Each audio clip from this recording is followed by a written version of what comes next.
Are you ready to dig into your unconscious mind and pull out all the limiting beliefs that have held you back from being the greatest person you can be?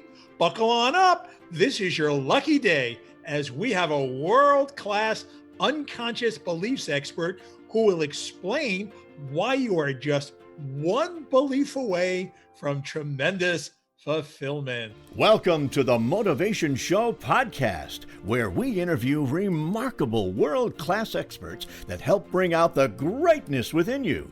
Top book authors, super successful business people, and outstanding special guests that will motivate and inspire you with their incredible, uplifting stories and life-changing tips and strategies. Our goal is your success.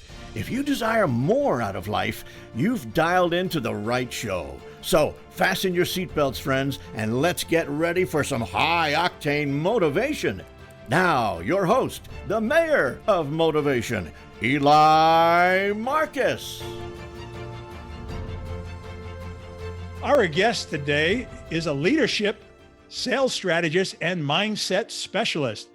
Leading organizations have relied on him for solutions that drive productivity, sustainable profits, and extraordinary cultures. He can help you master your mindset and dominate your industry.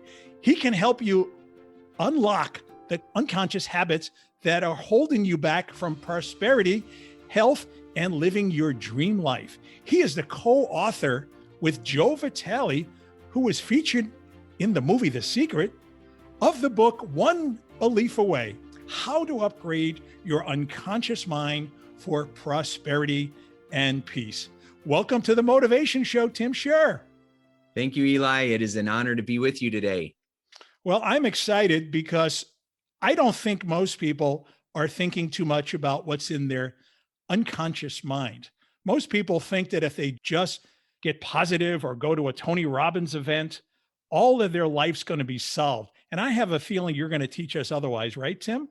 Yes, that is correct. I love Tony Robbins, a huge fan of his, and the work that he does is amazing. Yet for most people, when they go to a Tony Robbins event or any kind of seminar like that, they love the energy. They're having insights. They're having conscious breakthroughs. They're understanding themselves at a deeper level, which is all relevant and important and needed.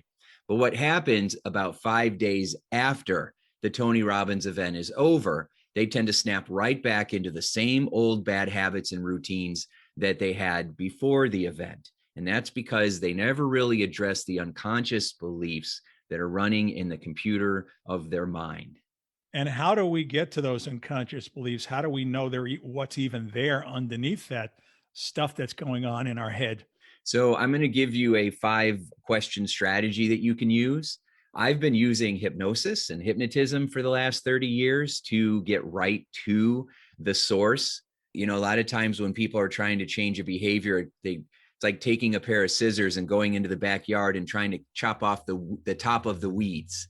Right? I'm going to cut off the top of the dandelions and that's what's going to solve my problem. But that doesn't get the weed out. You got to get it at the root and pull it out at the root so it doesn't grow back.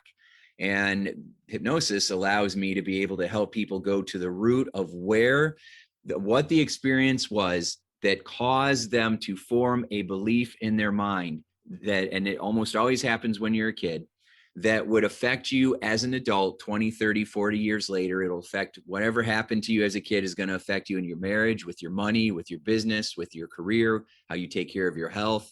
And so it allowed me to be able to go right back to that defining moment and upgrade the belief that was formed in a way that would be empowering.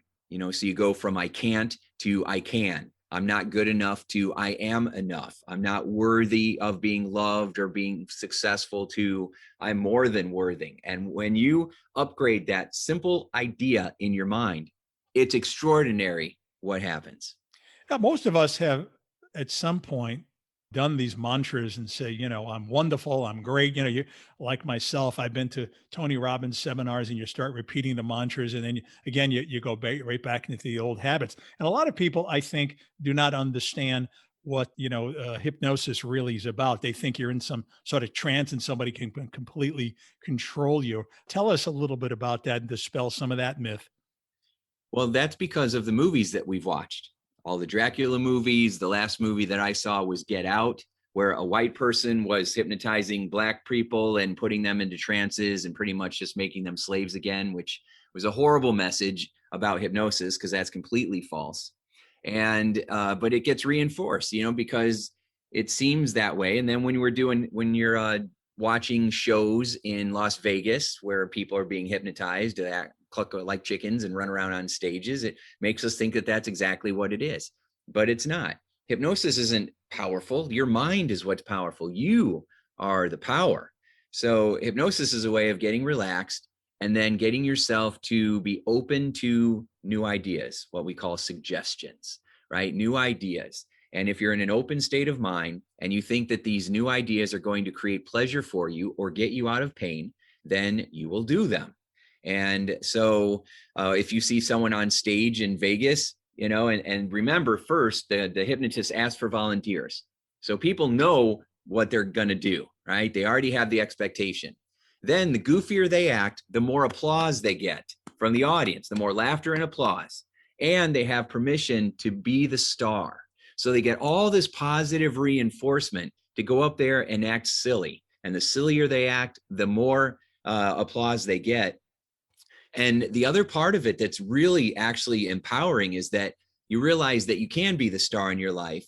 And we hold back because our fear of judgment. And when you get rid of that fear of, are they going to laugh at me or how are they going to judge me? When you don't care, you're able to go and be silly on stage. But what if you were able to take that home with you and you were able to go after your dreams and live in a way that makes you feel excited and alive every day without that worry of others judging you or you judging yourself?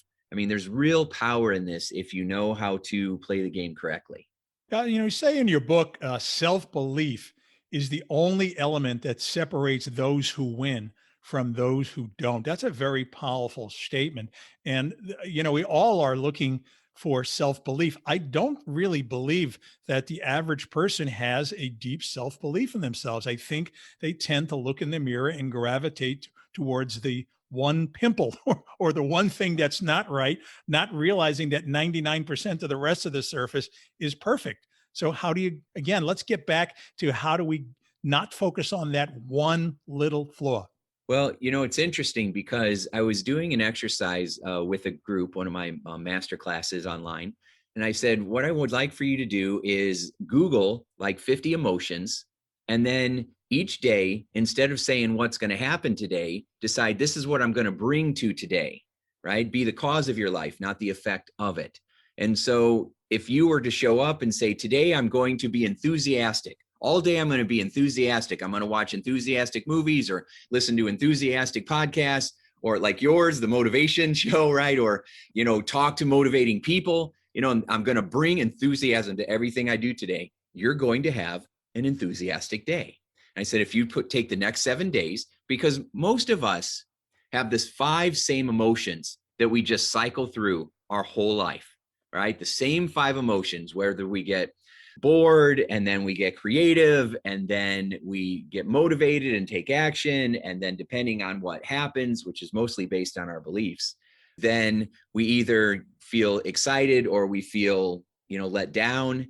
And then we have the crash where now we feel kind of bummed out or depressed. And then we stay in that depression or bummed out state until we get so bored with it that we decide to get enthusiastic again. And then we just keep going through that same circle of emotions all the time, especially entrepreneurs. I mean, one day you can feel like you're going to conquer the world. And the next day you feel like you don't want to get out of your bed because nothing's ever going to work out no matter how many hours I put in. And so when I said pick an emotion, every day for this next 7 days, something that you're not used to having. People talk about gratitude or happiness, but when we talk about jubilation, right, or creative or playful, today I'm going to be serene. All right. So all day long, I'm going to be serene. Maybe I'm going to walk or meditate or, I'm going to pray or whatever we're doing. So we have these feelings. So I go and I look up 50 emotions, and out of the 50 emotions that I Googled, I would say 80% of them described what we would call negative feelings. 80% described feelings that we would not want to we would not willingly ask for. And I'm like, well, I mean, there's one of the reasons why more people are unhappy than happy right there. In your book, you talk about yourself growing up and your struggle and how you try to avoid getting on stage because when the teacher called on you, hands started sweating and your pulse started racing, and you felt that the best way to handle that was simply avoidance. But then you did get to a point where you speak in front of tens of thousands of people. You're an accomplished keynote speaker. How did you bridge that gap? Well, I'll tell you what the defining moment when my belief got upgraded. Okay. So I had to give a final speech, and it was for a speech class. And I think it was my junior or senior year. I don't recall which. I had to get up in front of the whole class, and my heart was pounding and I was freaking out because I was scared to death because I'm not a public speaker. I can't speak in front of groups. I get too nervous. I get too freaked out. That's the story I told myself, because I would go up there and I would have the fight or flight response kick in. And then I was like, see, this is proof that this is how it is. But it was really the belief that was driving the fight or flight response. It wasn't the experience. So I decided, I don't know how, I think God just blessed me, that I would do a talk on how people freak out when they're giving a test.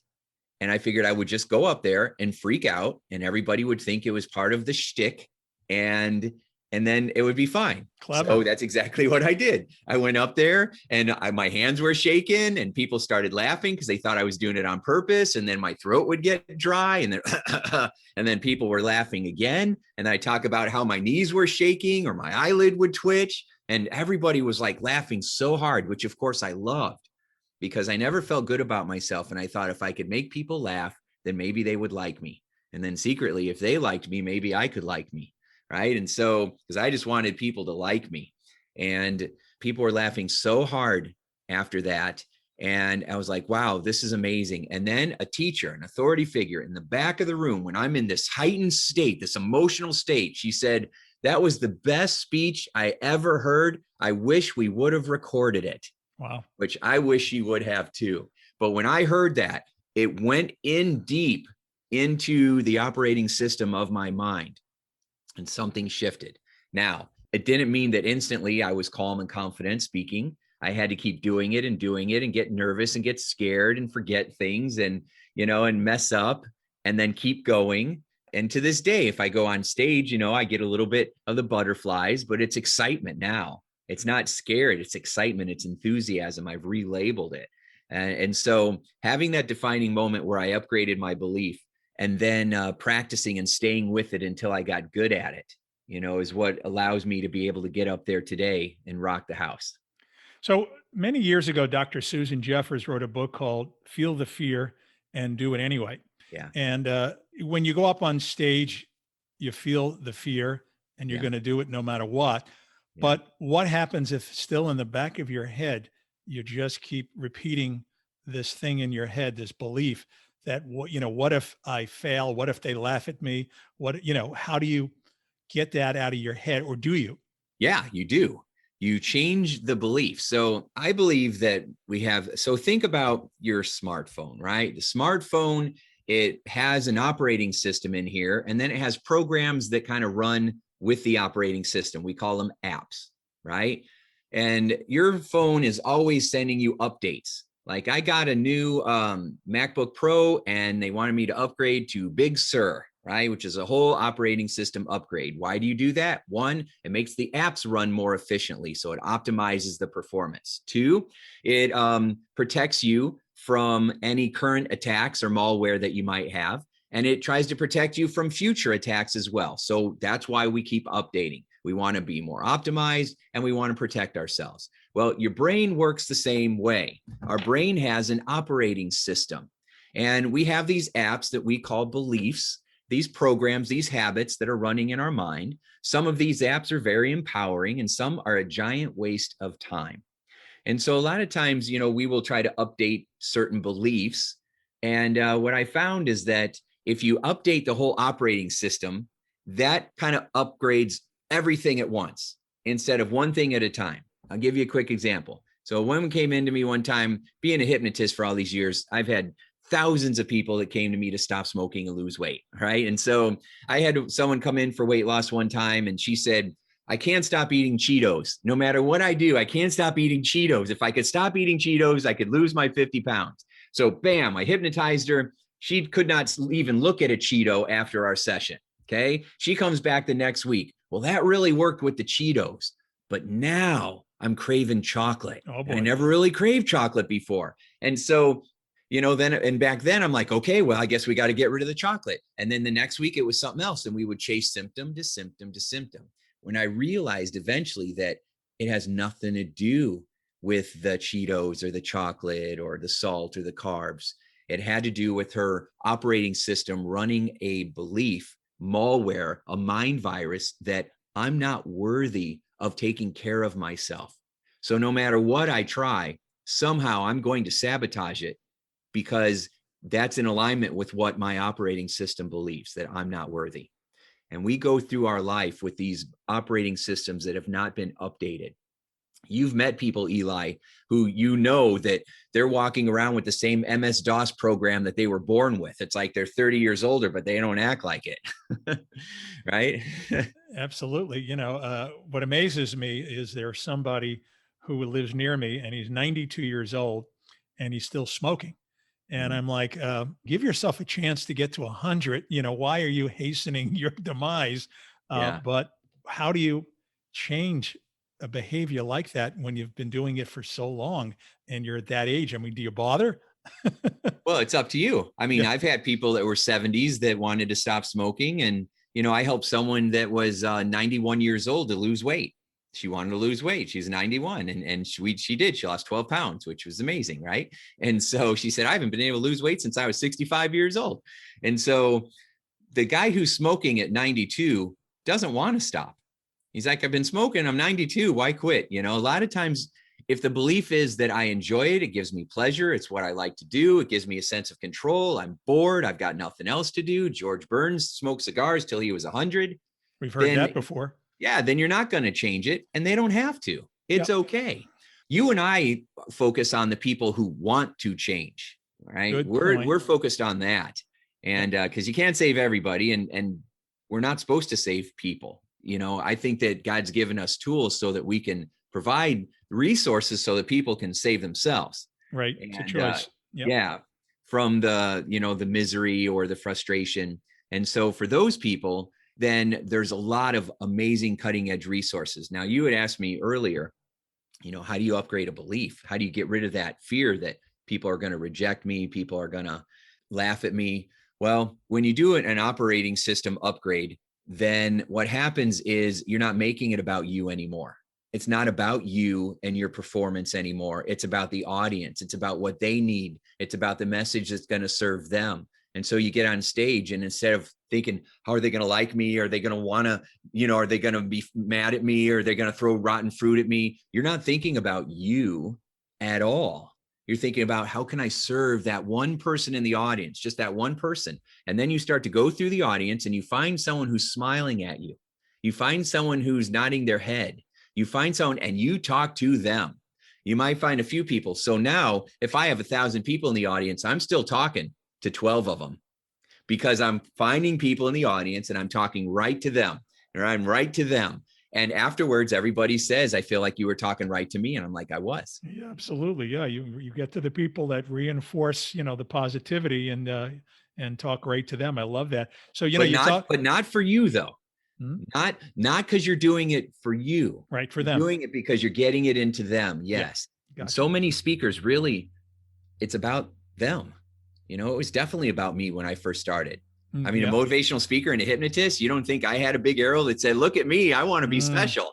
Yeah. Right. Well, I presented, as you know, thousands of speakers in my day, and so many of them, it was about them. You can see it was about their ego, and they lost the sense that, why are you really there? You're there for the people who paid to see you, and that's who you should make it about. So I love that. You talk in your book, how emotions regularly overrule logic and common sense. So again, it's common sense for a 92-year-old not to smoke, but you're absolutely right. You can't force somebody to change unless they're willing. We can't invest the energy in someone to try to force them to change. If they want to change, then we can be the conduit for them. We Yeah. could make that happen. Someone like you can help with hypnosis and all the other things that you're really great at doing. You also talk in your book about a fascinating subject which so many of us suffer from, and that is this feeling of being stuck in closed places, this claustrophobia, Yeah. getting in an elevator or getting in an MRI or getting on an airplane. You talk about this one lady who had this crippling fear for almost her entire life. She couldn't get in an elevator. You went in the elevator with her. She got back down. Her family was ecstatic that she was able to handle it, and she was so full of joy. Tell me how that transformed so quickly. Yeah. Wendy, that was a very special moment. And I've had a lot of those moments with people because I put myself on the line to see, do these tools really work? Because I was very skeptical. I went to school for psychology and I was skeptical of hypnosis or neurolinguistic programming or EMDR or any of the peak performance sciences or arts that were out there that were supposed to help people change. And I was like, let me find out for myself, right? Whether it was Reiki or Qigong or Tai Chi, I mean, whatever it was, let me find out for myself because I don't know if I buy this, right? And so I would put it to the test because I would watch people on Donahue or I would watch people on the talk shows that would say, oh, you're scared of dolls. And then after the break, this woman comes back and she's holding an armful of dolls. And it's like, how did that happen? Or I'd watch Tony Robbins with his transformations. I'm like, what's he doing? So I made it my goal to figure it out. And I did. And there's two things that happen. The first thing is you got to shift the belief, right? You've got to find the belief. So when people are afraid, like Wendy was afraid of going into elevators because when she was a little girl, her two ornery little brothers rolled her up in a carpet and she could not move. And then they got afraid they were going to get in trouble. So they ran out of the room and left her there. And she was in that carpet for like a half hour, an hour. I can't remember how long, but too long. Traumatic, right? yeah. And it can completely traumatized her. Right. And so she has that belief that if I even think I'm going to be in a situation like that, I'm going to freak out so much that it's going to get me out of that situation. That's what panic attacks are. Right. And so, I mean, oh my gosh, I've helped hundreds and hundreds of people get rid of panic attacks and all that anxiety and phobias because it's that one belief. You got to break that belief and then give them a set of resources so they know how to activate the relaxation response. You've got the fight or flight response, which is like a fire alarm that gets pulled, but your brain also has the relaxation response that turns the fire alarm off when there's no fire. So many people, that fire alarm's getting triggered and there's no fire. That's such a salient point because we're in such fear of the heart racing and being out of control and maybe even fainting or whatever consequence we think may happen. But if we have that so-called fire extinguisher that can put that out and we're confident in that, then we can go into that MRI knowing, well, I have a mechanism that can stop that. That's amazing. Oh my gosh, Eli, that's outstanding. Oh, you just blew my mind. The fire extinguisher. That's so much better. I love that. Thank you. That is so good. Oh, that's exactly right. So it's not just turning the alarm off, it's extinguishing the fire. Oh, beautiful metaphor. See, just talking, two minds talking back and forth, coming up with a new way of describing something shifts how you feel inside. If you had a fire extinguisher that would allow you to put out your biggest worries, fears, self-doubt, self-sabotages, imagine what you would be able to accomplish. And it's extraordinary. My friend Joshua, he's a brilliant marketer. I'm going to introduce you to him sometime here soon, but he's just an amazing guy. And we've been doing a lot of work together, rolling out our new operating system upgrading program that we have because it is revolutionary and it's not out there and nobody's really doing this. And so, and this is the first time I'm even talking about it publicly. So I hope that's okay with Joshua, but, but I'm bringing it out with you, Eli, on your program because of our relationship. Yes. And so we would talk about how, a lot of times we think that we're being held back because of a certain situation, COVID, the pandemic, not having the right sales or marketing technique. Convenient reasons, very convenient. We always have these reasons, whether we're blaming someone else or blaming ourselves for why we can't have what we want. And the way that we try to solve that problem, we solve the wrong problem. We're trying to solve for X by figuring out what Y is when Z is the real issue. And nobody's bothering to look at Z, which is why you said in the very beginning, nobody's really paying attention to what's going on in their unconscious mind. which is why so many people, no matter how much personal development work they've done, are still struggling with the same issues. And they're like, I can't believe that I'm in my 50s and I'm still dealing with this. Yeah, Right. people in their 90s are dealing with it. It's right. That's right. And so, but what Joshua really said that blew my mind is he says that we think we're here when we're actually farther back than we think. He says, but on the other side of it is when, you just want to try to get to here when you're achieving the goals.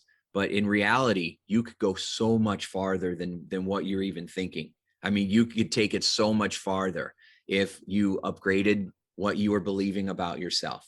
And so I can't express how important it is to be able to recognize what those beliefs are and then learn how to develop your fire extinguishers so that in any situation, you are actively leaning in and moving forward instead of holding back. And that's what we did with Wendy. And when we shifted that belief and she had her tools and she said, I want to test this, let's go in that elevator. And we went up and she started freaking out. But then I showed her, all right, let's use our fire extinguisher. And she did. And we were going up and we were coming down and she had done it. And that realization changed her life. And the doors open. We didn't know her family was outside the elevator. And Wendy threw her arms up in the air without knowing that her family was there. It was just reflexively, yes. And I did the same thing. And then her family saw it and they did it. And everybody was crying and laughing and it changed her life. She got on an airplane and went to visit her son across the country. I mean, she was pretty much agoraphobic, just locked in the house, and she got her life back. And it was just because we upgraded a belief and gave a set of tools. Tim, I'm gonna go out on the limb, and I'm gonna say that every single person who's listening to this show, no matter how positive they are, and no matter how much training they've gone through, no matter how many programs they've listened to, whether it's the Motivation Show or Tony Robbins or Tim Shurr, they still have some limiting beliefs and some limiting challenges. And you talk about in your book how clients can make breakthroughs that are lightning fast. They enjoy the process and the results are sustainable. To me, what resonates of those three things right there is breakthroughs that are lightning, because I think so many people think that they need to go through something for a year or two, and they just say to themselves, I just don't have the time to commit to that. So having something that can happen that quickly, speak to that. And how can you help them personally? Well, that's an outstanding question. You ask a great question, you get a great answer, right? And so I always wanted fast results because talk therapy originally was too slow. People were in therapy for 10 years and not really getting any better. That's why I was drawn to these new tools and resources, these alternative medicine that seem to be producing results faster. When I was going to school for psychology, I was taught that it could take months to break a phobia. Well, I was watching it happen in 20 minutes. So I'm like, what's the deal, right? And I helped a local meteorologist, our local weatherman. He was doing the weather and they were going to do a bit about spiders afterwards. And he saw a tarantula on the other anchorman's arm in the middle of doing the weather. Wow. And he got so scared that he ran out on live TV in the middle of his forecast. He ran out of the room because of the spider phobia. Yep. Long story short, I was on a couple months later with him. And in 10 minutes, I got that spider on his arm. Wow. Live on TV. That's amazing. That's fast results. How did we do that? Because we were able to find the belief. I have a 5-question strategy that you can use right now to start doing this. Okay. So step 1 is whatever it is that's holding you back, procrastination, anxiety, stress, overwhelm, you name it, whatever is holding you back or getting in your way, there's a feeling that comes with it.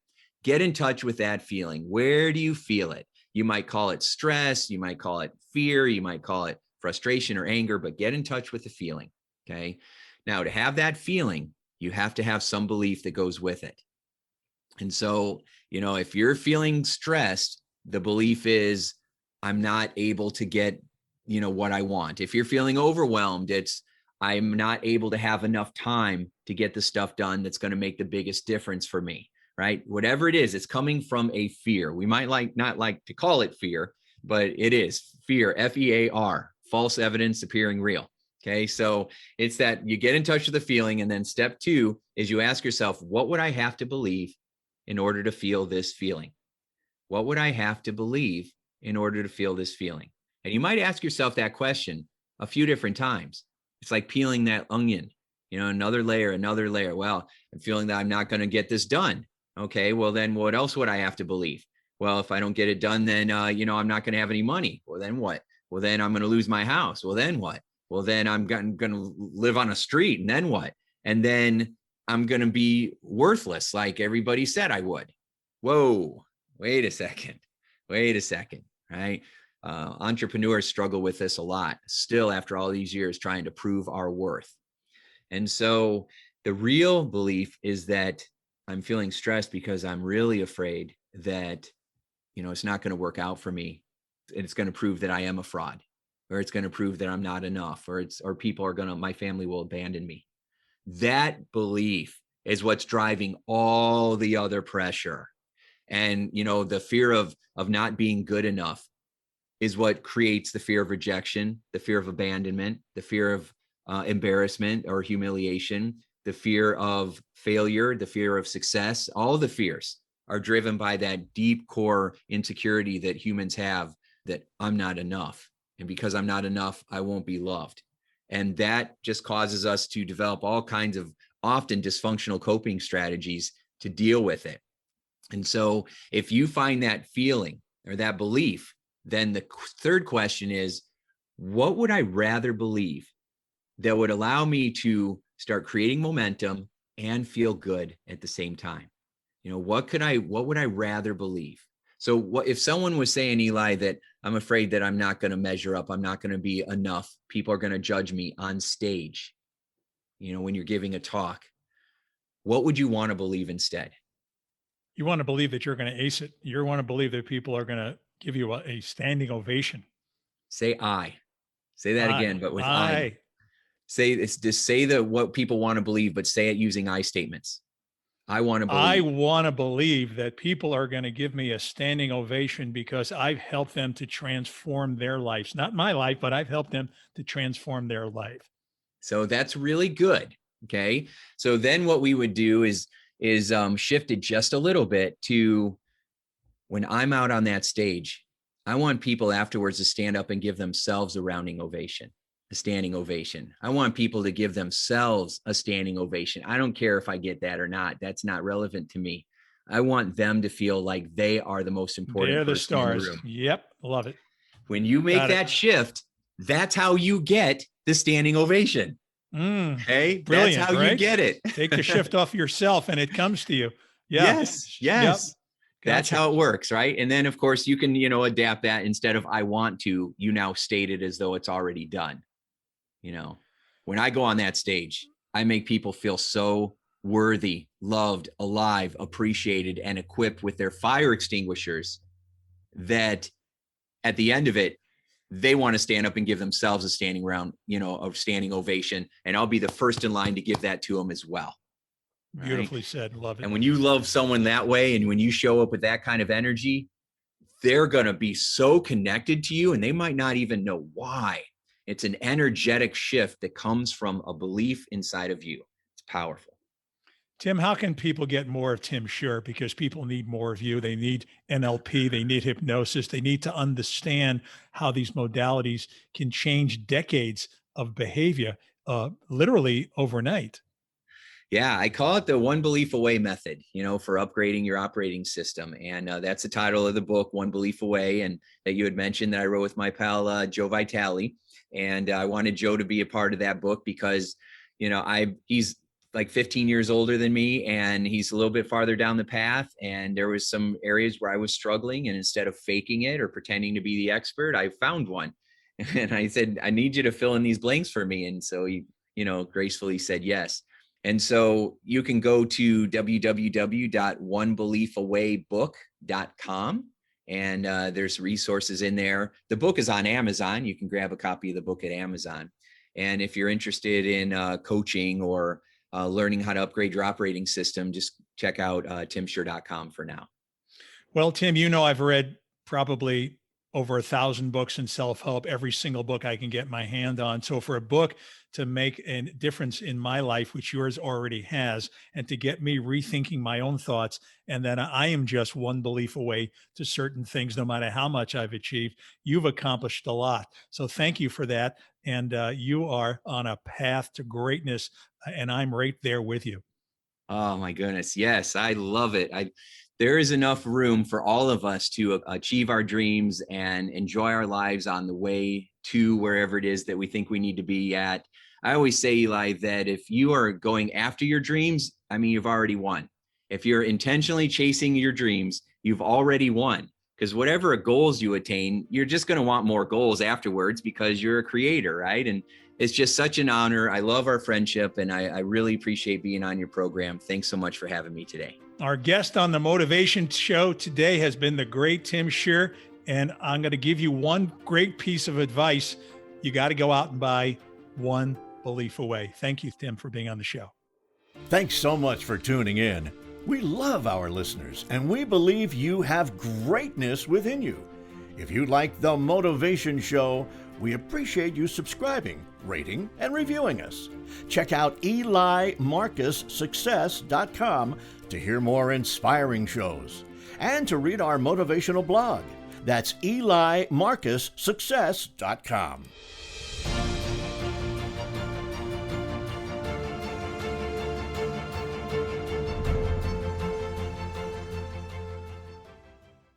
This podcast is a part of the C-Suite Radio Network. For more top business podcasts, visit c-suiteradio.com.